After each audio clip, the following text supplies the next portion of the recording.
Hello, everyone. My name is Lesomi Adelega, and welcome to the Cyber Operations and Risk Management Briefing. I am representing Team Canada, and today I'll be evaluating our current operations standards as well as our risk management standards. Let's get started.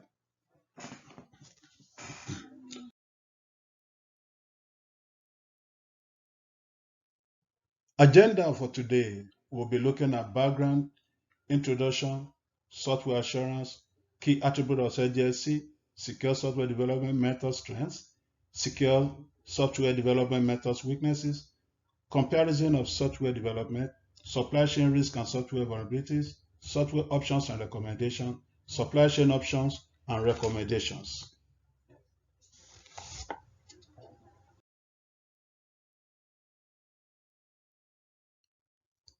Background. After secure communication network has been set up for the Five Eyes Global Economic Summit, we woke up in the morning to the news that attendees are unable to get access to the confidential summit data needed for the conference.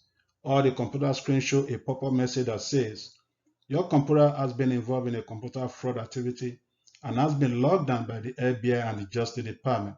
Unless you pay the sum of $500 in Bitcoin, you will be arrested immediately. You have 48 hours to pay up via email. Fines at fbi.gov.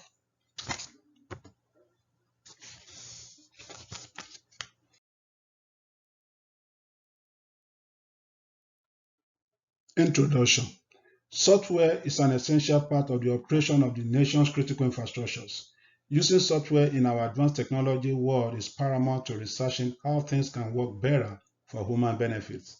It is no longer news how cybersecurity professionals and stakeholders battle with issues arising from the technology advancement caused by human errors and bad attacks. With software, organizations can easily manage their big data and increase the efficiency and optimization of their operations. Risk management in software engineering is an activity undertaken all through the development process to detect, analyze, and control risks that may emerge during the process.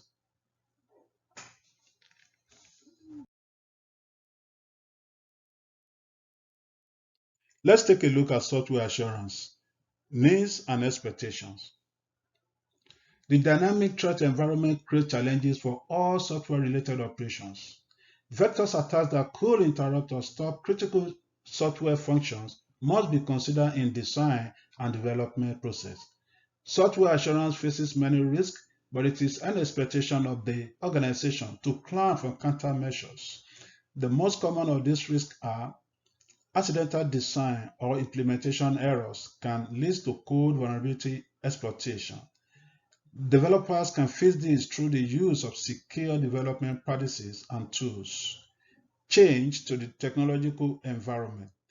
This may expose the new software to new vulnerabilities and allow bad actors to exploit them.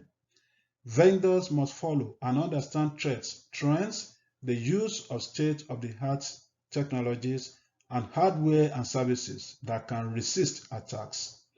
Malicious insiders. Malicious insiders may want to revenge or harm people or targeted subjects.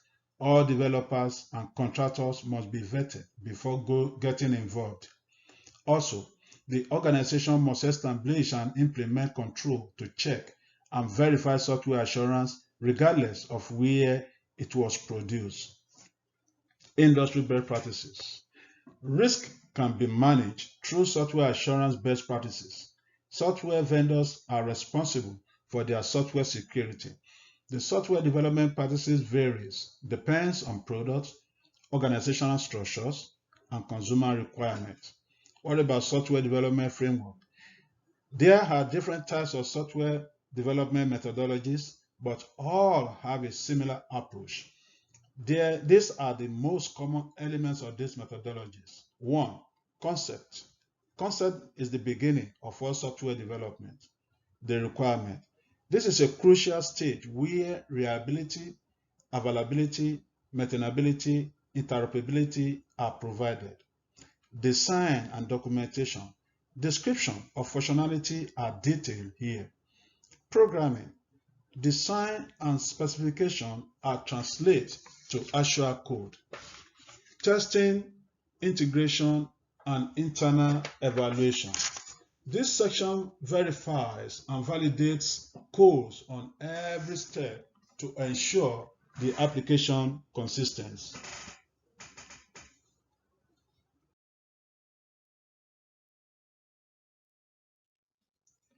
Key attributes of SDLC. Software development and lifecycle focus on producing high-quality software at the cheapest cost and fastest. Upstyle SDLC key attributes include a plan to develop, edit, replace, and maintain software. This is done through the SDLC 7 phases, which are planning, requirements, design and prototyping, software development, testing, operation and maintenance. Planning. Planning entails identifying the requirements needed for the software. This includes project plans, schedules, cost estimations, and procurement requirements. It also entails identifying the risk involved and the mitigation plans. Requirements phase. The cybersecurity team gathers requirements from business stakeholders and subject matter experts. Design and prototyping stage. Once requirements are concluded, the design process takes effect. It will follow established pattern for application, architecture, and software. Software development. This phase produces the software under development. This could be in agile or a single block effort. The output here is testable and functional software. Testing. Testing phase of the SDLC is the essential aspect phase. It is almost impossible to deliver quality software without testing it. Methods for testing include code quality, unit testing, integration testing, performance testing, and security testing. The output here indicates that available software is ready for deployment to a production environment. Deployment phase.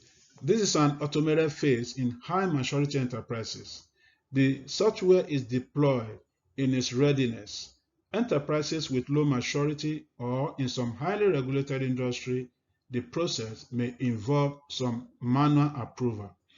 The output here indicates that software is released to production. Operation and maintenance. The operation and maintenance phase is the end of the beginning. Though the SDLC does not end here, the software is constantly monitored for proper operation. Any bugs and defects discovered must be reported and resolved. Caution must be taken not to introduce another problem into the software while fixing the bugs or other issues.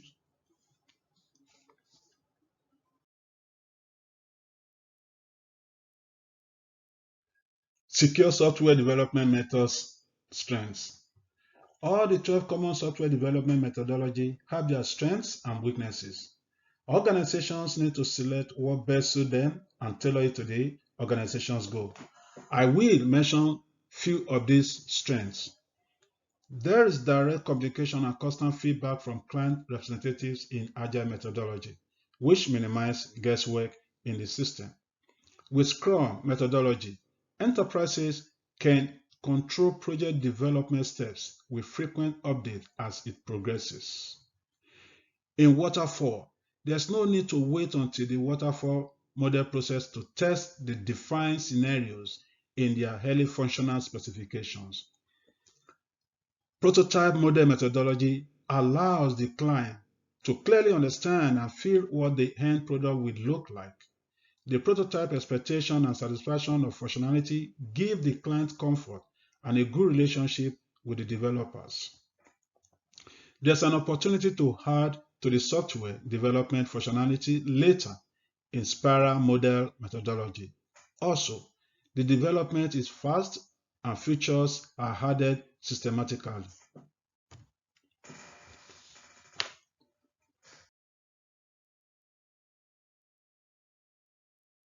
secure software development methods weaknesses. Even though Agile methodology allows direct communication and constant feedback from client representative, it can derail the project if client's representatives do not have a clear objective of what they want. If the testing team cannot conduct regression tests in every step of Scrum methodology, it will be challenging to implement and quantify project quality management. Unfortunately, the options to know the results of the entire project in waterfall model is absent.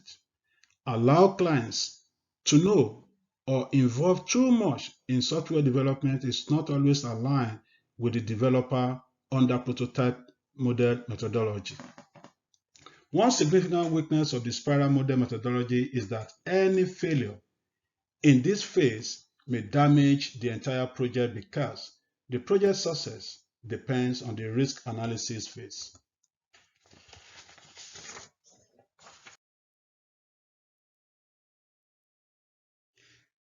Let's take a look at this table and compare in-house versus outsourcing versus hybrid software development.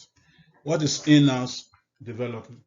In-house development simply means developing software using the experts you have on hand at your company.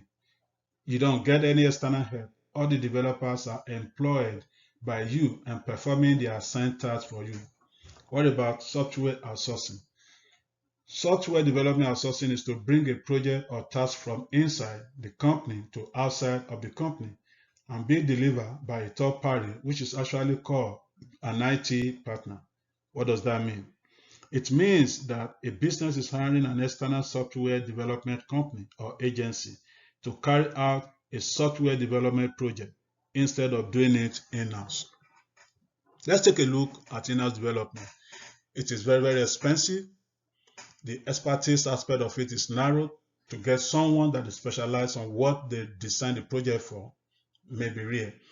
The speed and the quality. The speed is very low because they are of a small group. The quality of it is very, very high. And also the security aspect of it is very, very high because they're going to meet with the expectation precisely design the project for. In terms of management, it is well-established processes and seamless communication because everything is within the company. Recruitment and hiring is very, very complex to get specialists to their taste and to be able, according to the company budget.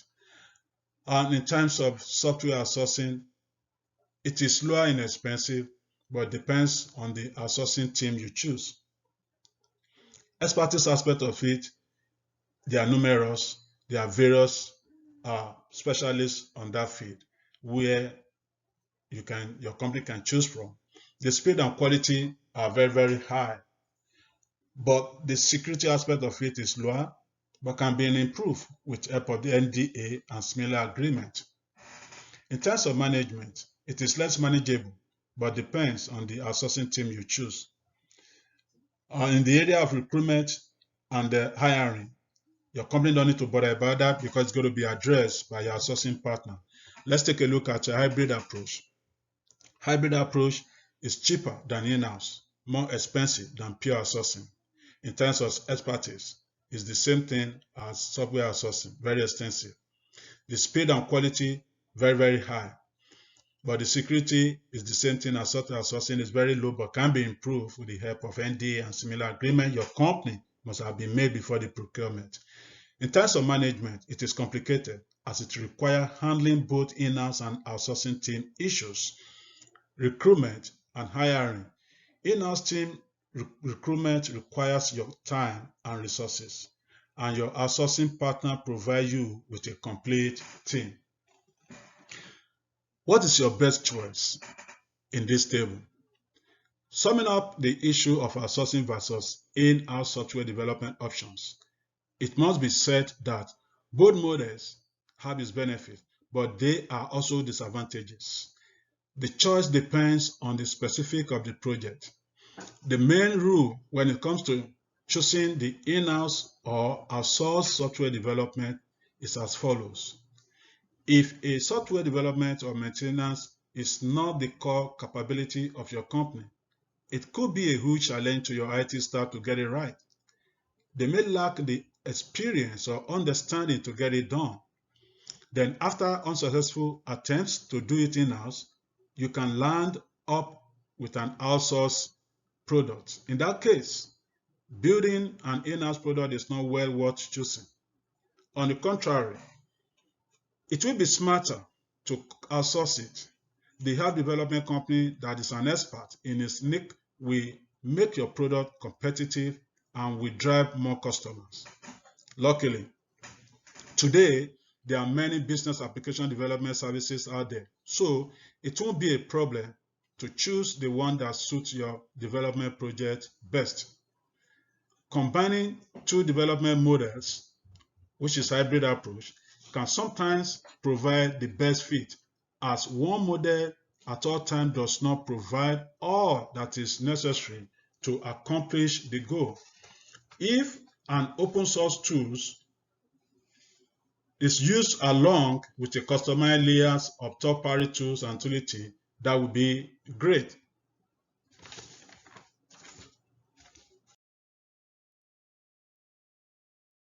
Supply chain risk and software vulnerability. In a world where software supply chain attacks are increasingly major existential threat, think about Equifax or SolarWinds that make headlines. The organizations are reconsidering how they manage the software they use. President Biden issued an executive order asking for a thorough review of all government software supply chains due to threats to the security and integrity of software development. The software supply chain has been the most significant issue. Industry has not found a complete solution. The supply chain has been the weakest link the bad actors utilize to attack organization systems. Most of this software is from third-party vendors, partners, contractors, who the organizations rely on for most of their operations. Software vulnerability mainly occurs from vendors' end before delivery to their customers. Eventually, the compromised software will compromise customer data or systems. Many sources can trigger software supply chain risk and vulnerability, such as acquirers' actions, requirement proposal and source selection issue triggered by an inquirer can cause problem. Supply actions, architecture, design, and coding defects initiated by supplier is another issue. Supply chain logistics, inadequate access control of product or services in each step of the supply chain, e.g., failure in supply chain component delivery or configuration control. Product defect and issues associated with a software product is another problem. Operation and sustainment. Operational issues arising from changes in how fed product or services is used and maintained over time is a big problem.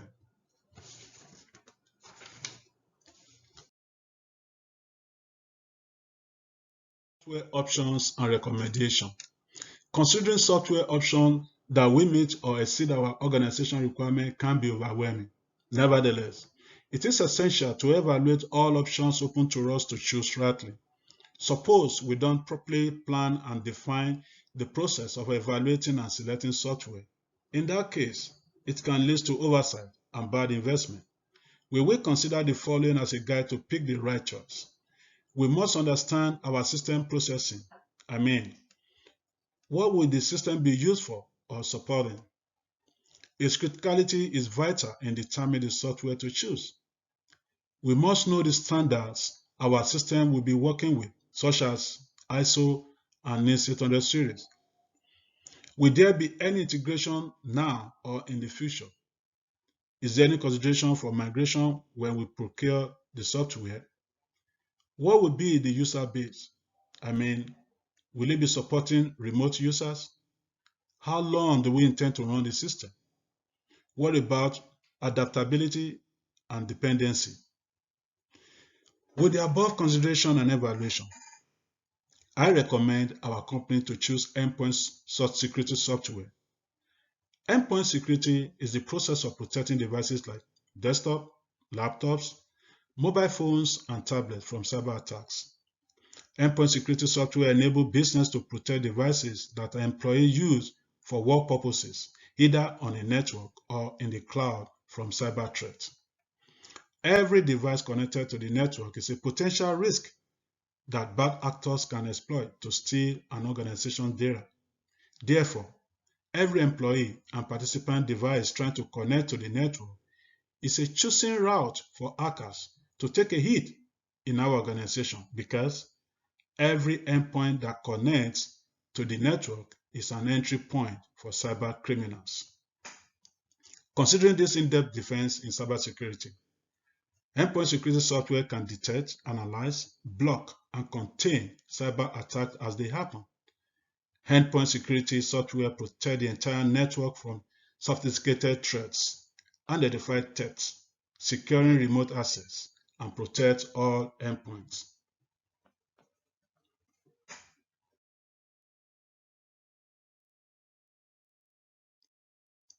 Supply chain options and recommendations. There are 6 model supply chain options that either fit into the efficiency or responsiveness category. All these 6 supply chains models do have elements of both efficiency, response, and responsiveness, but each can have a primary focus on one side for effectiveness. The framework for this specific industry, the value proposition that the business has to offer, and the focus of management determine which model will be the best for the business. These 6 supply chains models are the fast chain models. This is good for companies that manufacture products that trend with short life cycles. It works well for the company that frequently change their products and wants to push them out quickly. The efficient chain model is the best for every competitive business market, where hand-to-hand is the premium goal.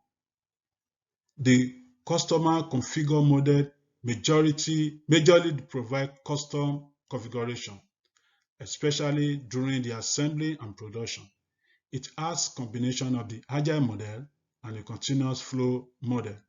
The continuous flow models offer stability with high demand condition that varies little.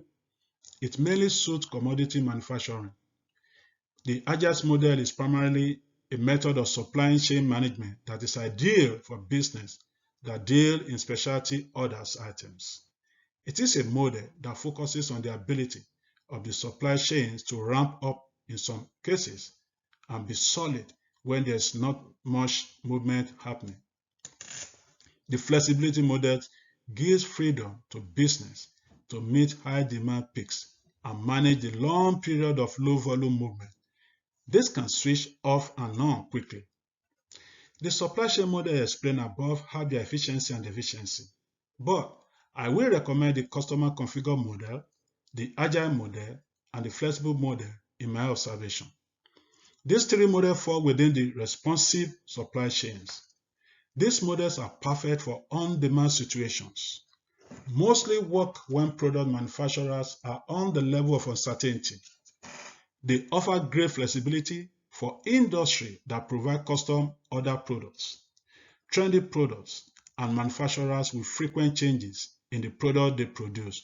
The idea behind responsive supply chain is the flexibility to meet the needs of the specific client.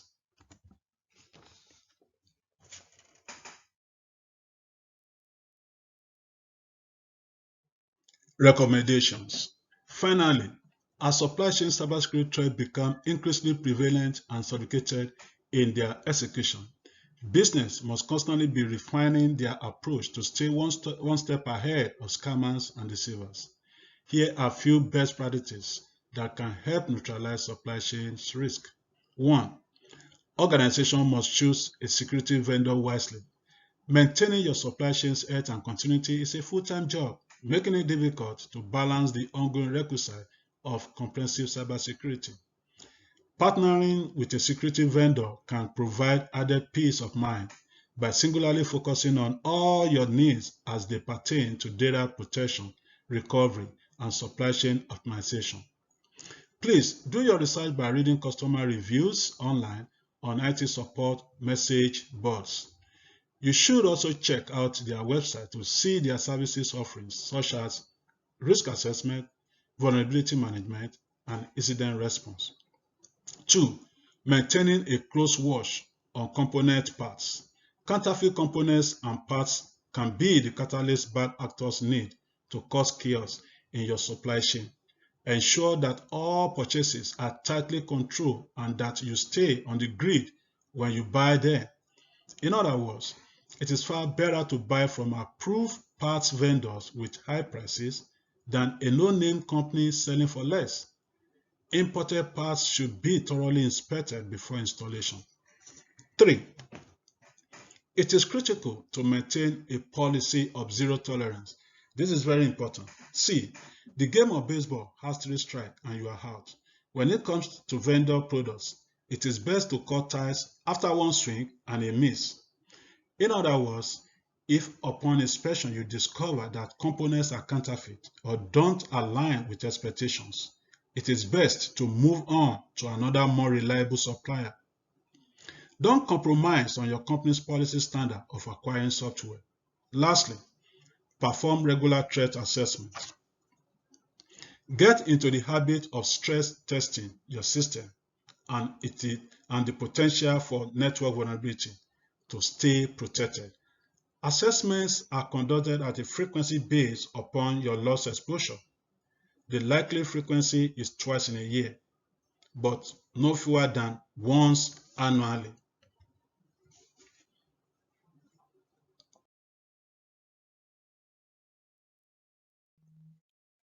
I want to thank everyone for coming for today's operations and risk management briefing. If there's any question, please contact us through the address on your screen. Thank you.